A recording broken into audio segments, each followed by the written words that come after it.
Hello, everybody. Thank you so much for joining today evening, morning, wherever you are. I have today with me Hiromu Hota, who works as a machine learning engineer at a very interesting company called Snorkel AI. Let me quickly take you through Hiromu Hota's profile, who's our speaker for today.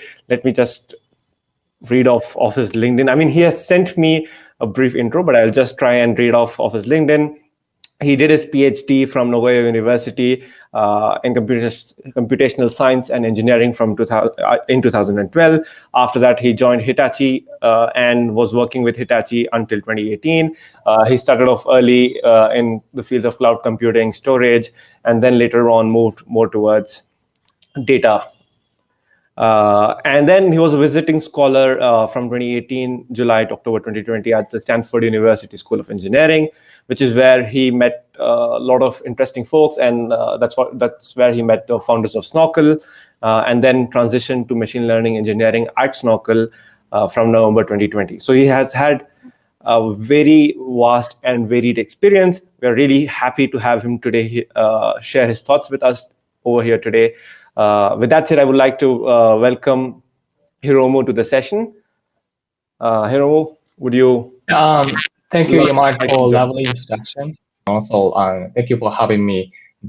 I love meetups, and I love attending meetups. And also, I love speaking on the meetups.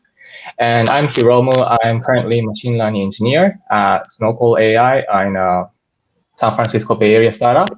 And like Imar introduced me, I got my PhD in 2012 and joined Hitachi and then worked there for 8.5 years and then joined Snorkel and doing machine learning engineers happily ever after.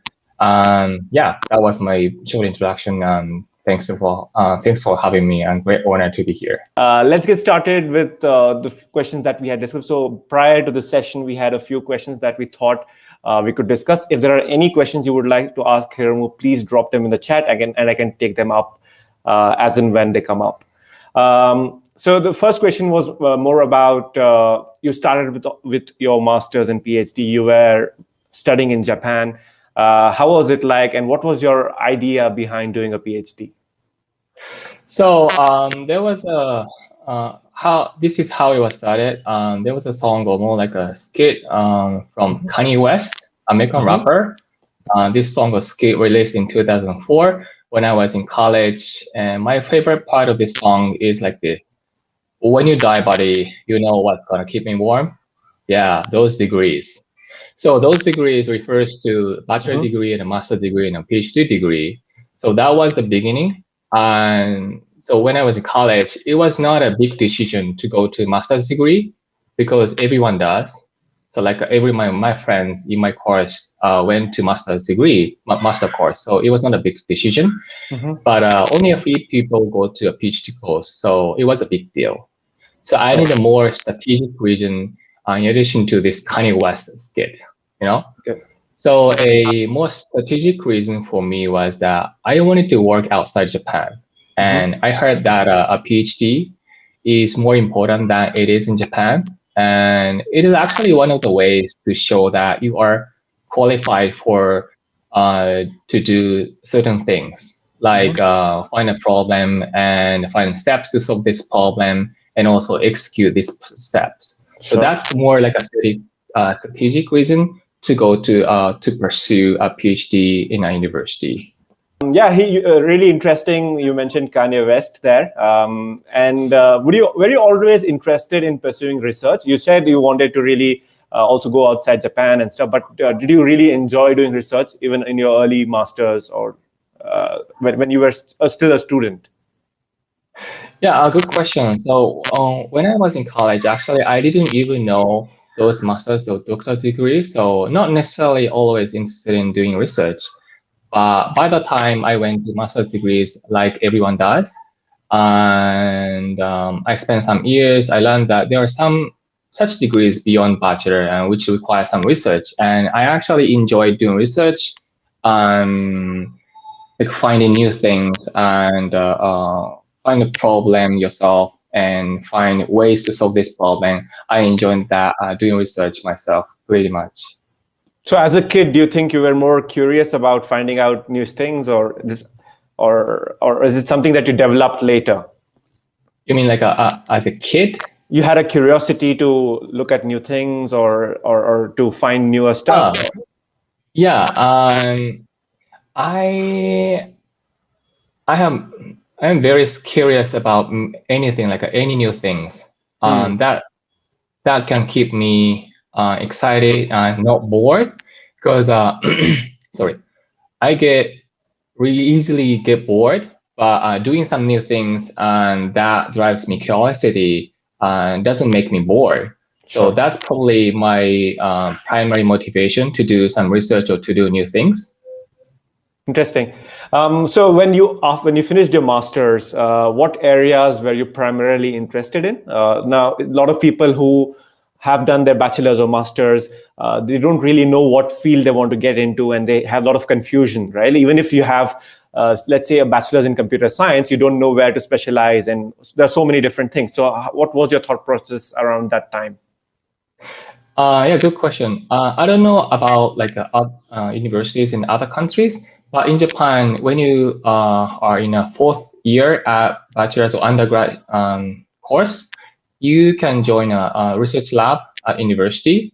So Okay. that's when I started doing research around this brain-computer interface, which uh, ended up being my master's and doctor's thesis. But when I was in college, or actually before, when I was in high school, I was actually interested in like this artificial retina implant. So those who are not familiar with artificial implant or artificial retina implant, here's your eyeballs, and the retina is the one behind your eyeballs that receives your lights outside and transform into electrical signal to submit those signals into your brain. So I was interested in this artificial retina thing when I was in high school, and there's a professor who was doing this research in a university near my hometown. So that's why I chose to go to this university near my hometown. That was happened to be Nagoya University in Japan. And by the time I was able to join research lab, this professor was not there. He Yeah. went to like a company. But luckily, there was another professor who just started brain-computer interface. Yeah, I will talk about it, this brain-computer interface later. But I was interested in like neuroscience, not necessarily in data science or machine learning things. It was like 10 years ago, machine learning, neuroscience, machine learning, data science was not a big thing. Sure.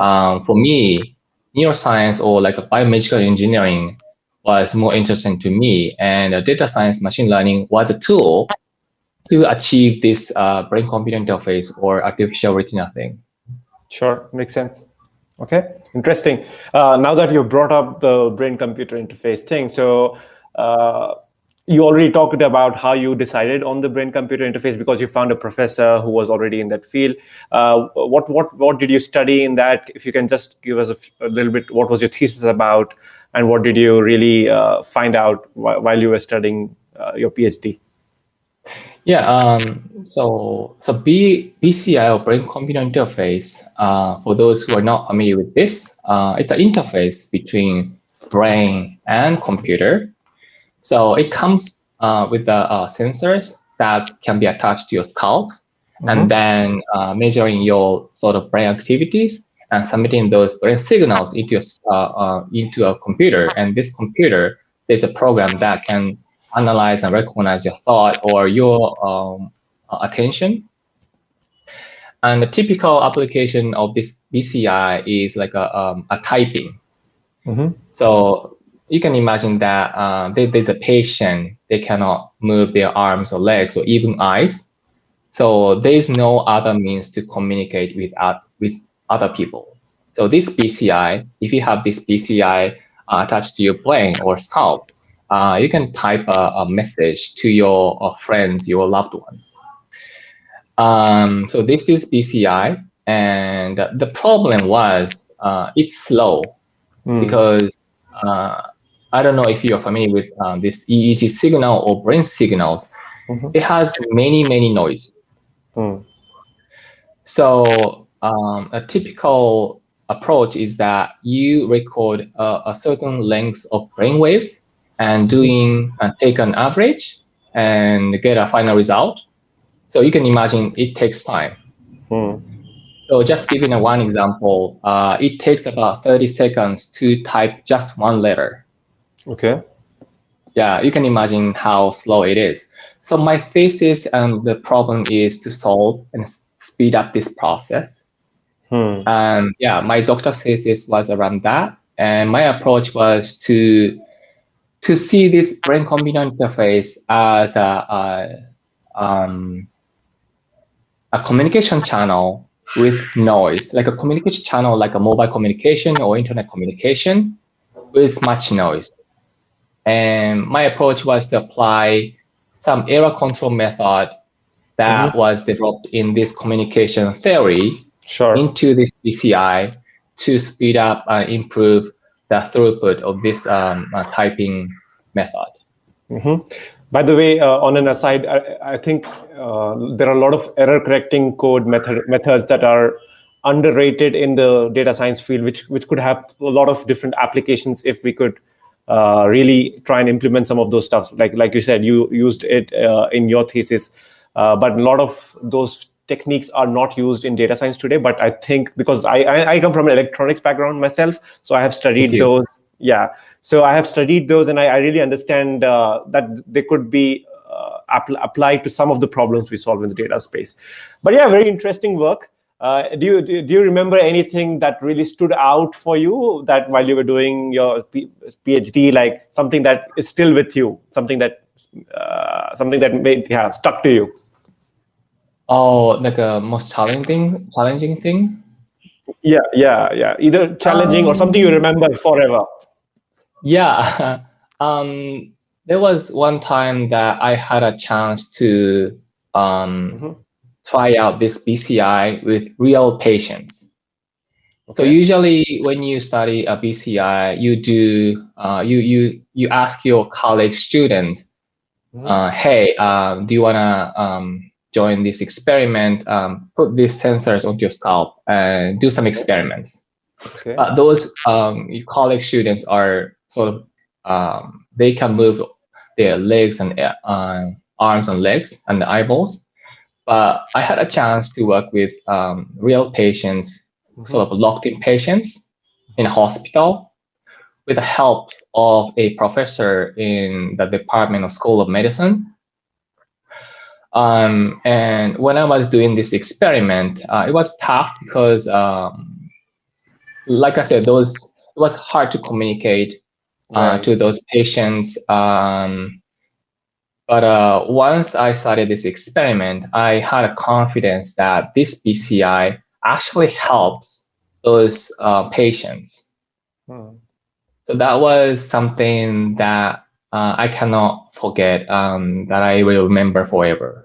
So like doing something yourself that actually helps somebody else. Yeah, absolutely. Yeah, great. I mean, when you see an application of something you built, there's no other feeling than that, right? When you see somebody getting benefit from that.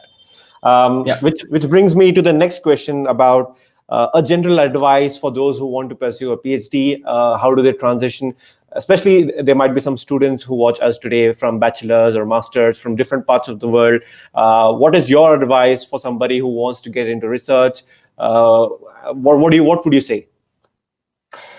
Good question. So I'd say it requires much effort.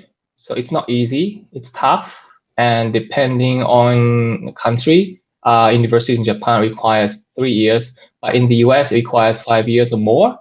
So it's not an easy thing. So you have, and then if you go to PhD course, you have to read many latest papers. You have to keep up to those new findings and then once you've done that, you have to find your problem yourself, and because nobody can tell you this is a problem you have to solve. And and etc. It's tough work. But if it is not painful to pursue the same thing for a certain certain amount of period of time, like for like a 3 years or 5 years, I'd recommend to go to PhD course to get a PhD degree. Yeah, so for me, the question was not around PhD or not a PhD, but it was after I get PhD, what I'm gonna do. Yeah, it was like because I enjoyed doing like research and finding new things. It was not a big deal for me. But the question for me, like, what am I gonna do after PhD? Okay, interesting. Yeah, yeah, So, I could. Yeah. In addition to that, I could choose to stay in the academia, like becoming a professor, like a assistant professor, and then associate professor, and then full professor. But I didn't take that path because situation in Japan in academia is kind of very hard. First of all, it's hard to get a position in academia in Japan. Sure. And second of all, even if you get a position, it's less salary, more paperwork, and then less research time and all that. So that makes me think like, okay, I got a PhD, but I don't really have to go to stay in academia and doing like becoming a professor. I decided to go to a company. Hitachi is actually a very PhD holder friendly company, which has a big R&D organization within that company. So that's why I chose to join Hitachi, and I enjoyed doing research at Hitachi for the last 8 years. Great. I mean, thanks for the general advice on the PhD, and also maybe a question slightly related to that. Like while you're trying to decide on a PhD, what are the things that you would look at? Maybe for an aspiring researcher, that could be a very valuable information. How do you decide what? Do you look at the professor, the topic, or what do you look at? What did I look up when I choose this topic or professor? Yeah. Because I'll give a little bit of context. So if you want to get a PhD, a lot of the times it depends on the professor you're working with, because the topic of research that they work and then what you want to work, it's both of them should be aligned, because then they will be able to help you more, and basically that, right? So do you think that's important? I think for me, I think it's generally a difficult question, and I think everyone wonders and have the same question. But for me, topic should come first, and then professor comes next. Sure.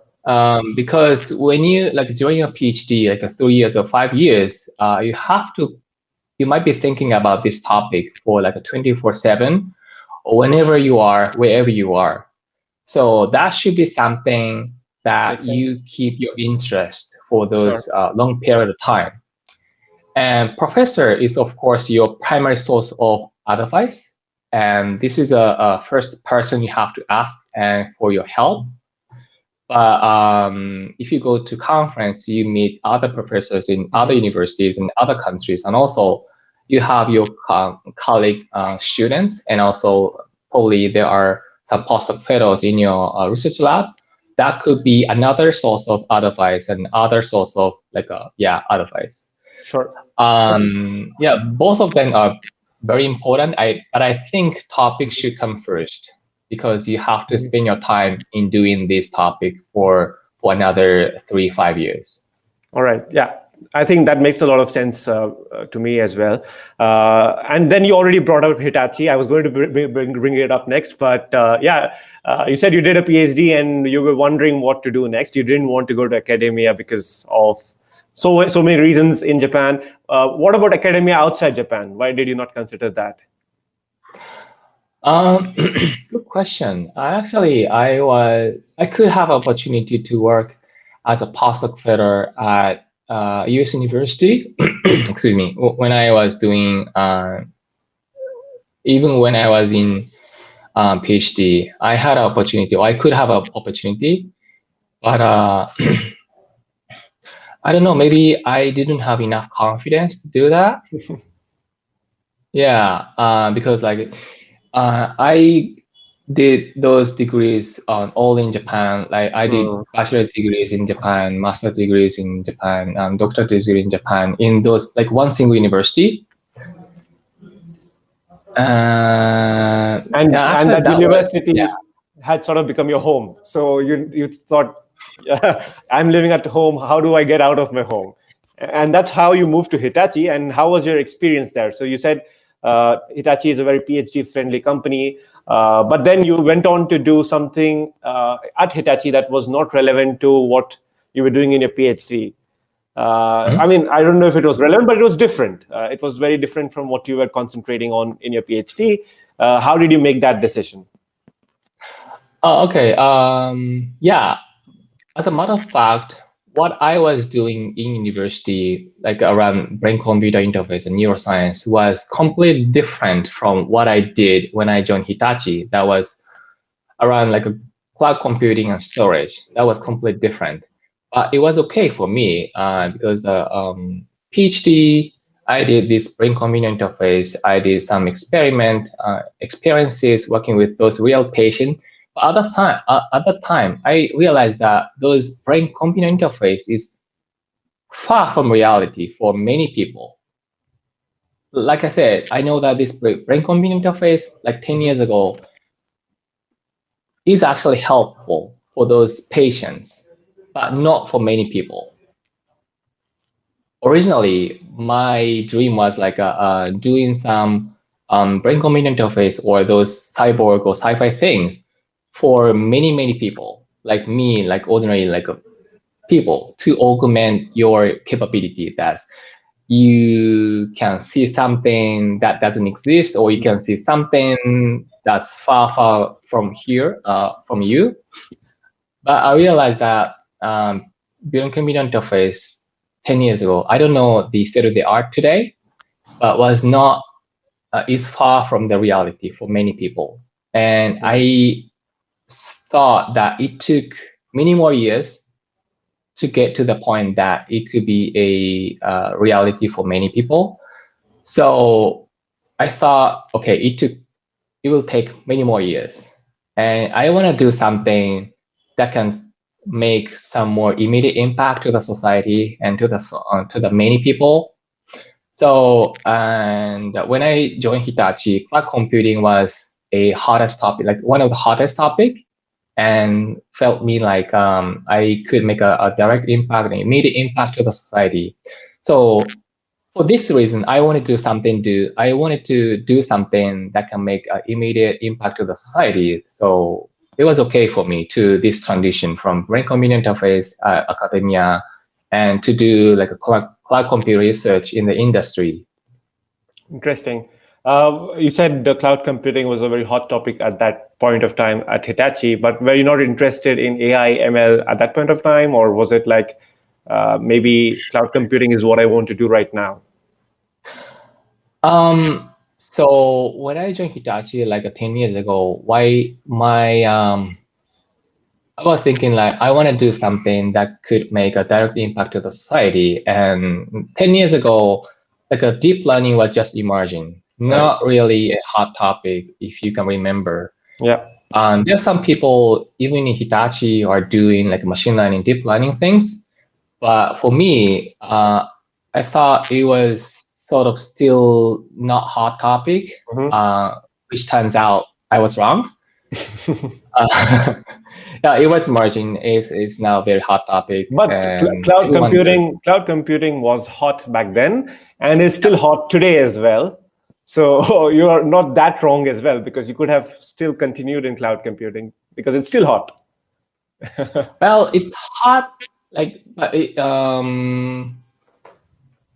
it's hot technology, but in terms of research, I think it's already mature to some extent. Yeah. 10 years ago, like AWS was there, but probably not Azure, or maybe GCP cloud, Google Cloud Computing was just started. Yeah. And those like OpenStack or those open source version of cloud computing was there. So it was more like a chaos 10 years ago, and still some space to research on that space.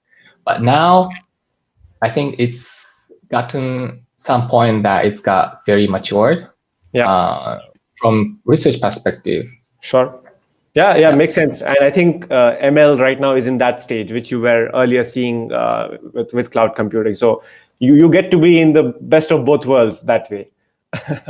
So Thanks, yeah. So this you started in 2012 at Hitachi, and then for 4 years you were working with Hitachi Japan. And then in 2016, you got this opportunity to move from Japan to the US. How was the entire experience from moving to Japan to US? Can you just briefly describe it? Yeah, so I always wanted to work outside and outside Japan, and US is one of the countries that I would want to move to and also work at. So I was actually excited when I got this opportunity to move to the US and work at Hitachi America. Of course, as you can imagine, there are some difficulties, especially when you set up your life in a complete different city. Mostly okay for me. It was fun. Like by this time, you know that I like new things. So setting up those new lifestyle, new things, having new friends is actually tough, but I was having a lot of fun from it. But and also I like weather in California. Not so hot in summer, not so cold in winter. And some Japanese people miss Japanese foods in Japan, but that not the case for me. I like Japanese food in the US, like those Americanized sushi or whatever. I like those too. But so it's not a problem for me at all. But this may not be the case for my family. I am married and I have 2 sons. You can see they are still having some difficulty in language, as you can imagine.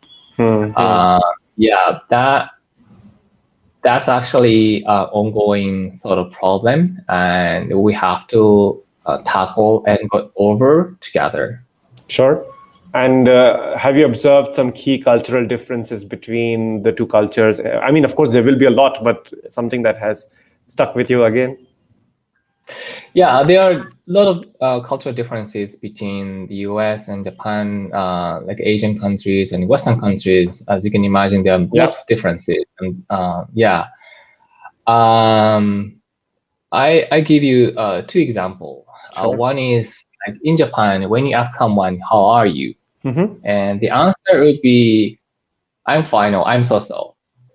But if you ask the same question in UK, the people will answer like, "Not too bad." But if you ask this question in the US, the answer would be good or great or fantastic or whatever. So it doesn't mean that you have to be good all the time in the US, but you have to know the baseline when talking someone with different backgrounds or different cultures. So that was something I have to adjust my sort of expectation. Okay, this is a baseline. So that was one example. Actually, can you hear me well? Because I can hear you, but the video is frozen. I can hear you. Okay. So that was one example. Hello. Can you hear me now? Yeah, I can hear you. I can hear you. Yeah. Okay. So that was one example. And the other example is PTOs. Do you know, like a paid time off? Yeah. In Japan, you are given a fixed number of PTOs each year. That could be like 22 days or 24 days. I can't remember exactly.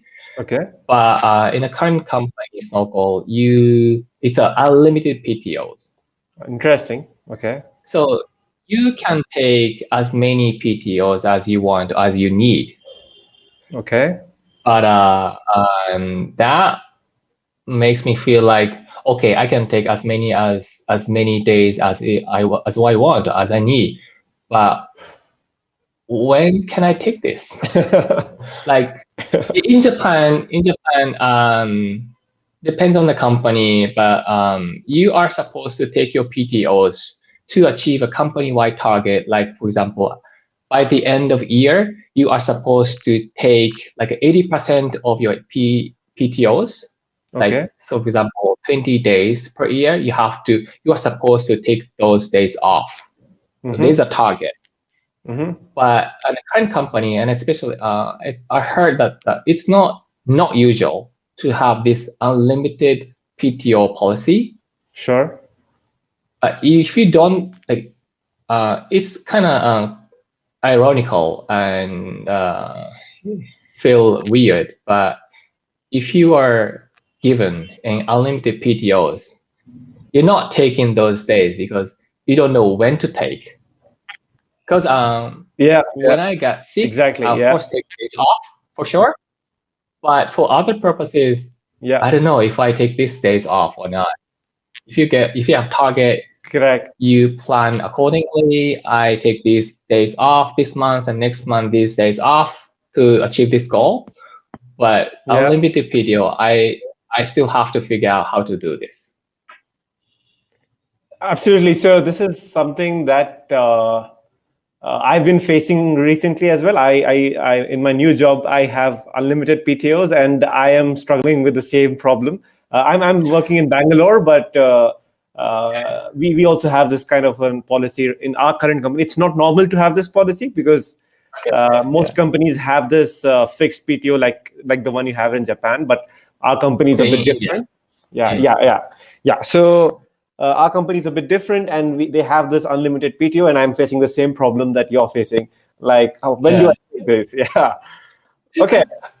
But let's tackle and let me know if you have some strategy to overcome and solve this problem. This is a very good research topic. Let me know. Yeah, sure. I mean, this is something that I've been thinking about as well, but I don't have an answer right now, but maybe we'll think about it. Okay, so there's the next question is about, in terms of AI ML research, do you see a difference in the way how people do it in Japan versus in the US? Good question. So difference between Japan and US, how they do data science and machine learning. I don't see any major difference in how it is done in Japan versus in the US. But this is just from my observation at Stanford. But I saw many more collaboration happen between universities and companies, like those tech companies, San Francisco Bay Area, like Google and Facebook. So compared to Japan, it is quite common to do internships. Like those summer, those students go to Google, Facebook, those tech companies to collaborate those employees, those tech companies. And by doing this, students can learn AI/ML in the industry, how and competing on the state-of-the-art performance. And in in the industry, instead of having clean tabular data, in the industry, you have to collect your data, clean your data. That's your starting point, and then by the time you are ready to do like a train a model, you have done so many works in data engineering, data cleaning, data collection, all that. And those students who got a chance to work in those companies can learn, okay, this is actually a problem. Training model having a state-of-the-art performance is just one of the problems in an entire machine learning project. Sure. Yeah, this is something different in Japan and the US. Like I said, in Japan, it's not really common to do internship, and it is changing. But back in like 10 years ago, it was not a thing. It was not common to do internship for a PhD student to do internships in companies. I'm going to go slightly off topic. Because you raised the question of doing data engineering before modeling. I'm just going to ask that question right in here. There are a lot of people who say that data cleaning can be automated, and then maybe just feed an automated data cleaning pipeline, all your raw data, it gives you whatever data that is to be cleaned, and then you just feed that into your ML or AutoML, and then everything can be automated.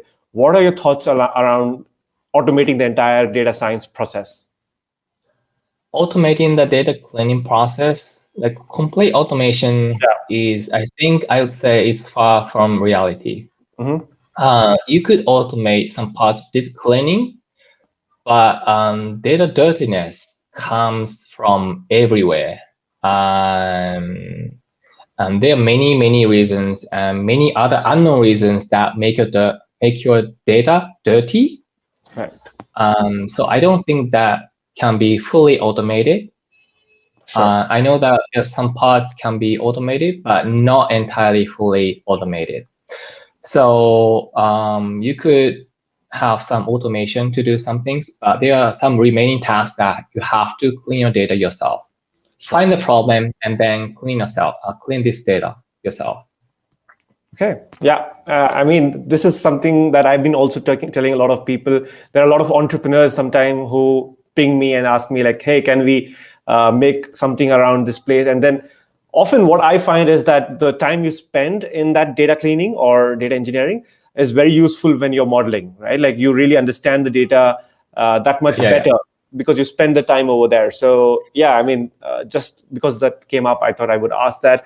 The next question is about what advice you would give to a young professional who's looking to move to the US to work in tech. Do you have any particular advice, or how do you see them getting started in the US in the tech industry? Yeah, good question. As a matter of fact, US is one of the most developed countries as of today. And also San Francisco Bay Area is where most innovations are born. So I think that's a matter of fact. And so generally speaking, I'd recommend to come and work in the US, especially the San Francisco Bay Area. Those tech companies are born and those innovations are created. Right. You can read books and blogs online and get anything from the internet. So you might feel that you don't have to go to and come to the US to do things. But face-to-face communications are still important. Like due to COVID-19, you have to go to online, doing meetups online. But like you organize meetups offline, you know the importance of face-to-face communications. Yeah, you meet people at those meetups or conferences face-to-face in person, and then exchange your ideas. And I believe that's when innovation or innovative ideas are created. Like meeting people and exchange some ideas and mixing together, that's where innovative ideas are created. So that's why I recommend to go to like most hottest area for AI/ML. That's San Francisco Bay Area, to meet new people and exchange your ideas with some other people who are also in the Bay Area. Sure. All right. Let's move on to the open source projects that you mentioned that you have worked with. Can you just tell us briefly what projects did you get involved with? How long have you been contributing? And what's your advice to somebody who wants to get started with open source? Yeah, so I started this open source project contribution since I moved to the US. So it started like 2016. And since then, I've been contributing to Keto project, or also known as Pentaho data integration. And also since 2018, I've been contributing to Snorkel, like open source project, and also its sister projects. And that's when I started, and those projects are currently contributing to. And general advice for those who are interested in doing like open source contributions and stuff like that. So I think I strongly recommend to do any sort of contribution to open source project if you're interested. You might think it is kind of hard to get started, but actually it's easier than you think. The contribution are not just codes, but could be like documentations or like reporting a bug could be your first contribution to this open source project, and this fully could feel like a small contribution, a small start, but you should be proud of it. Sure. Yeah, and I agree with that. Like I've been reading up on this as well, and I found that if you go to a very popular or not so very popular open source project, maybe you go on GitHub, you go click on issues, and then there are different tags that people tag it with. There are some tags called good first issue. If you're just getting started, you can just click on that, and then you get all good first issues, which are very beginner friendly, and then you can just get started. So I think that is also a very useful way to start contributing to open source. Yes. Okay, so you also mentioned about your collaboration between Hitachi and Stanford. You said you were leading the collaboration. Can you just talk to us about it in brief? So yeah, the collaboration between Hitachi and Stanford started like a 2017. So Hitachi has been one of the members of Stanford Corporate Affiliation Program, which is called SDSI, like a Stanford Data Science Initiative. So it is so Hitachi has been one of the sponsors to this program. Okay. And as you know, Stanford is one of the top universities in general, and also in this AI/ML field. And Stanford has many famous professors, to name a few, and which is based in Stanford is based in San Francisco Bay Area, which is actually close to Hitachi America headquarters, which is also based in San Francisco Bay Area. So it is natural for Hitachi to start collaboration between Stanford and Hitachi in this AI/ML field. And I was doing, so that was company organization level collaboration. And for me, I was a liaison between these two organizations. And I actually had opportunity to become visiting scholar, to be hosted by Professor Chris Ray at Stanford. That's how I started collaboration and contribution this Snorkel project and its sister project that actually came from this Professor Chris Ray's lab. And so that's how I started. And at Hitachi, I was a financial innovation lab within Hitachi America R&D organization. So as name suggests, financial innovation lab, our target customers are obviously financial institutions like banks and insurance companies. And as you may know, those financial area is very paper heavy or document heavy industry. And one of the use cases of AI/ML in this field is actually to extract some information from those documents. Like for example, excuse me, if it is a loan document, the information you want to extract is who is the borrower of this loan, what's the amount in dollar amount, and what's the maturity date, what's the interest rate. You want to extract this information from this document, like a natural language document. It's not Excel spreadsheet. You have to use your ML model to recognize your documents and extract those information. And this Snorkel and its sister project, it's called a Fondeur. Okay, let me tell you, Snorkel is actually a open source project, comes out of Stanford AI Lab, which focuses on like training data creation. When you train a model, you have to have training data. Training data means data plus label, right? If you think about image recognition, there's an image of cat, but label should be, this is a cat image, or this is a dog image. So these are data and labels and training data. Right. Snorkel focuses on this training data creation. If you don't have training data, or if you don't have labels, Snorkel helps to create those labels for you. Its sister project, Fondeur, is actually based on this Snorkel, but more focuses on like an end-to-end application and actually extraction of information from these documents, or we call it richly formatted documents, like documents with HTML documents or PDF document that have some structures like a tables within those documents. Mm-hmm. Yep. Interesting. I mean, you already led to my next question. My next question was about Snorkel, which is a very interesting project that I've been also following for quite some time, the open source version of it. Can you tell us about the motivation behind the project Snorkel? You mentioned it was started in Professor Ray's laboratory, but how did it come about? What was the motivation, and where does it stand as of today? Yeah, good question. So the motivation, like I said, is around training data creation. If you have a training data like a data plus label, you're good. You're lucky. You can start training a model. You're fine.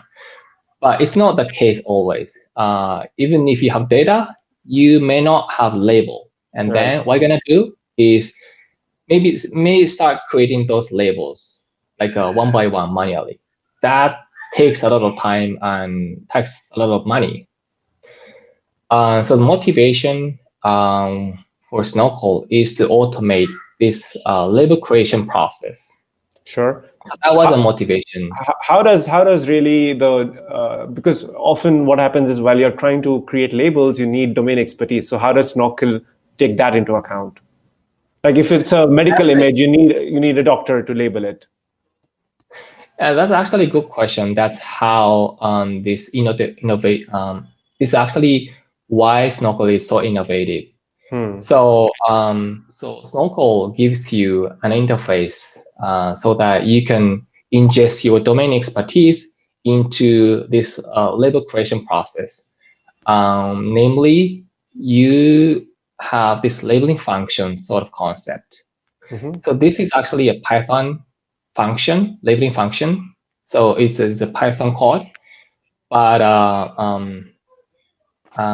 you can express your domain expertise in this labeling function. I give you some example. So you said X-ray, right? Yeah. Take an example X-ray, and your challenge is to tell this X-ray has cancer or not. Okay. And we assume that this X-ray has some doctor notes attached to this X-ray. And one example of labeling functions, okay, this labeling function takes this input data, X-ray, and doctor node. And then if this labeling function finds some keyword in this doctor node, this labeling function gives you, okay, this is a cancer. Oh, okay. This is how this labeling function gives you a label.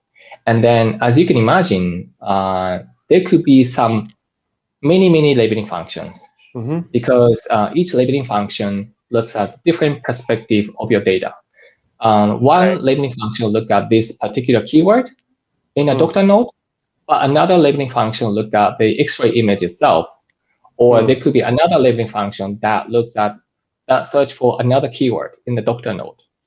Sure. So for the same input X-ray doctor node, you will get different labels from different labeling functions. Right. That could be the same maybe, but there could be some conflict between these labels. Sure. And then one naive way is to take some average or majority vote. Okay, if you have 10 labeling functions, if we got like more than 5 cancer votes from these 10 labeling functions, okay, let's say this X-ray doctor node has cancer label. Yeah. That's a very naive, simple way. But Snorkel has a concept of label model that actually estimate the accuracy of each labeling function and also statistical dependencies between these labeling function. So as you can imagine, these 10 labeling functions are 10 different domain experts. Right. Some may be more authoritative, some other are not, and some labeling function domain experts are correct all the time. Some labeling function domain experts are not. So this Snorkel labeling model can actually estimate the accuracy of each labeling function. Right. And then taking those different votes and having this weighted average, and that gives you a label as your final result. It's like then, you're running a regression on top of your different domain experts. Yes, and then once you get this label, this is actually we call it weak label, like probabilistic label. Like in the case of X-ray image, like this X-ray image has a cancer or probability of 80%. So that's weak label or probabilistic label. But anyways, once you get those labels with data, that means you have training data. Then you can start training your model. So that's how Snorkel creates training data and helps you in this ML projects. Sure, it's a very interesting project because this is one of the key bottlenecks in the industry right now, right? There's a lot of unstructured data, there's a lot of unlabeled data. How do you try and generate labels for that in a scalable way is a big challenge, and I think Snorkel is taking a shot at solving that problem, which is very good. So how does your typical day as a machine learning engineer look like at Snorkel? Yeah, it's a good question. And actually, I just realized that we are running out of time. Yeah, we have about 8 minutes. Yeah. Okay, so let me try to quickly answer your question. So my typical day at Snorkel, so like I said, I'm a machine learning engineer, but I do different things. I do software engineering on a product and also customer-facing sort of customer success engineering. And so I do software engineering and also customer support, sort of like customer success engineering at the same time. And also recently I started working and collaborating with customers in Europe. So it's not typical, but the day before yesterday, I had a meeting with this customer in Europe, like 8 a.m. in the morning. And then I write codes, I write codes in Python, I write codes in Jupyter Notebook to support our customers.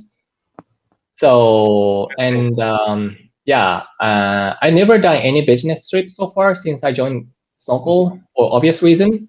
But I want to visit our customers in Europe face to face when things go back to normal. Hopefully soon, which brings me to the last question, because we have about 6 minutes left. Last question is more about your transition from, like, when we started, you were a PhD student doing PhD, masters in Japan, and then PhD, then worked at Hitachi, and now you're working with customers, customer engineering, and helping them solve problems that you're solving at Snorkel. So how has your transition been from a very research-focused person to somebody who's building a product, who's helping customers out? How has that transition been for you? And what do you think about people wanting to transition? What could they do in order to do that? Okay, I can talk like a few minutes or 5 minutes, but I try to quickly answer your question. So doing research is fun, for sure, but takes sometimes a lot of time. And like, for example, I give you an example, like it takes like a few years to get one paper accepted and published. Yeah. And then it takes more time to get this research result going to the practice, to the reality. So for me, it's a long process. And so doing like engineering feels me like a more like a fast pace. At Snorkel and many other tech companies, we do sprint. At Snorkel, we do like 2-week sprint. You plan for the next sprint and then do execution within these 2 weeks, and then do sprint review and then plan for the next sprint. It is very fast. Yeah. And then we do re-release our product to some frequency, like cadence. It's not years. It's more like a weeks or monthly. Sure. So you are doing many things, and that could directly impact your users and to the society in a very fast pace. If you go to like, in industry and engineering, that's the thing for me. All right. It's a different world, right? Research to industry. It's a fast-paced world, more agile. That's the concept that a lot of companies actually implement. I think that's all the questions that I have for you today. And let me try and take a few questions from the audience if there are any, because we have 5 more minutes. There's a question from Chetan. He asks, can you please ask him about AutoML and its effect on data science in the future? What do you think about AutoML and how would it change data science? Yeah, good question. If I understand correctly, AutoML actually helps to auto-tune your hyperparameter. Yeah, and also your model selection. So both. Also, yeah. So for me, it's similar to data cleaning process. Some of your ML work can be automated, and this automation, the more you can get automated, so that's inevitable facts. So you have to move your focus onto a different area within ML project that cannot be easily automated, right? Actually, Snorkel is actually helps to automate this training data process, training data creation. So that used to be very manual, costly, but now with the help of Snorkel, that is now automating. So as an individual data scientist or individual machine learning engineer, you have to shift your focus from what can be automated to what cannot be automated to be relevant and to, yeah, that's a general advice, and that's my answer to this question. Sure. Chetan, I hope you've gotten your answer. Is there any other question that anyone wants to ask? Please drop in the live chat and I can ask Hiromu. I don't see any other question, so I think we're all set. Yeah, thank you so much, Hiromu, for taking the time today to talk to us. It was really my pleasure talking to you, and I hope you had a really good time talking with us and everyone present over here. I'll be sharing this video soon. We have a channel called Mantis Data Science. I will put this video out on Mantis's channel. Yeah, please do subscribe to the channel. I have a personal YouTube channel as well. If you want to listen to my videos, you can subscribe to that as well. Yeah, Hiromu, if you want to say a few final words. Yeah, thanks, Imad, and everyone for having me. I actually enjoyed a lot to talking my own experiences. Could be some of my first experience to be asked like so much questions about my past experiences and my past experiences. But I find it very interesting. I liked a lot. Thanks for having this opportunity. Thank you. Thank you, everyone, for joining. That's all for tonight or today. Have a good day or good evening wherever you are. Thank you. Goodbye. Thank you. Bye.